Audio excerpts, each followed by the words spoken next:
Okay, now we're going to take a look at the triangle choke and really how to cinch it in properly, because what often happens is people will go for the triangle and they may have a basic idea of how to get it, but it turns out if the guy has an idea what you're going for, he's going to stop you.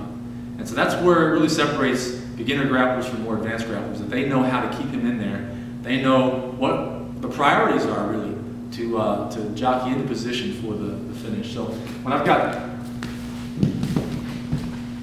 Chris in my guard, right off the bat, we have to know that there are setups, and then there are ways of actually completing the finish, and then there are follow-ups.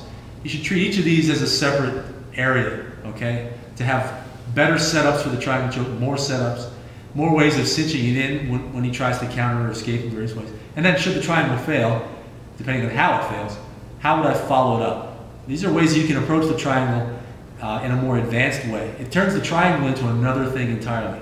Not just this simple thing that we just go through and step through the motions and say, okay, I've got a triangle. It would be great if every opponent just sat there like a mannequin and let me put it in. It turns out that they know they got to get their posture back, they're trying to shake your hips down, things like that. And you have to understand how to make it happen while he's doing that, while he's trying to prevent it. So what we're going to look at now is as I'm working into position, let's just assume I slip his wrist through as a setup. All right? And I'm at this point now where I can just get my ankles crossed. All right, this is a common dilemma where I can't get my foot behind my knee yet, and he's doing a variety of things to prevent me from doing this.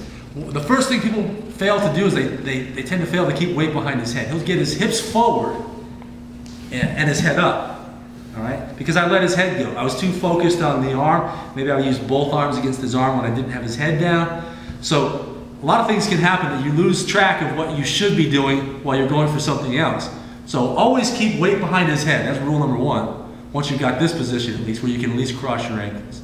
And then make sure with that he can't come around. He's trying to come around and reach for the shoulder. You're blocking that too and you're rotating with him. Okay?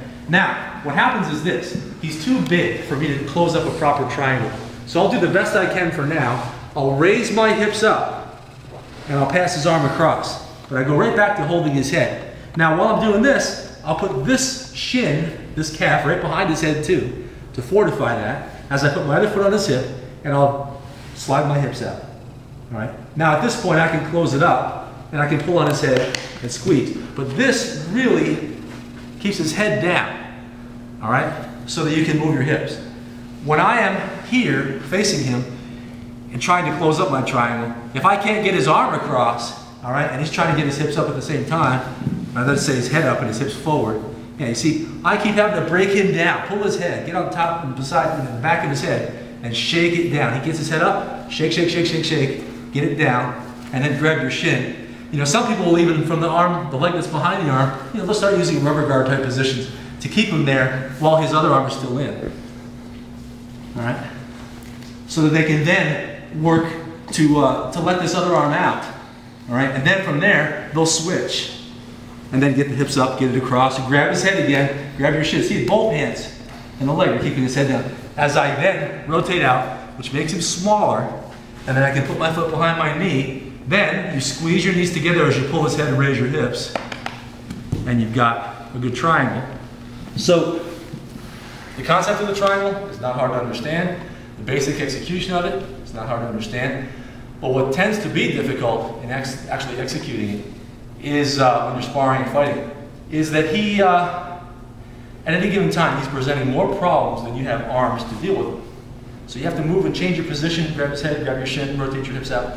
You have to be changing tasks pretty quickly to keep up with him and stay ahead of him while you're getting your hips out, making him smaller, putting that foot behind the knee, and then finally squeezing your knees, pulling that head to finalize the choke.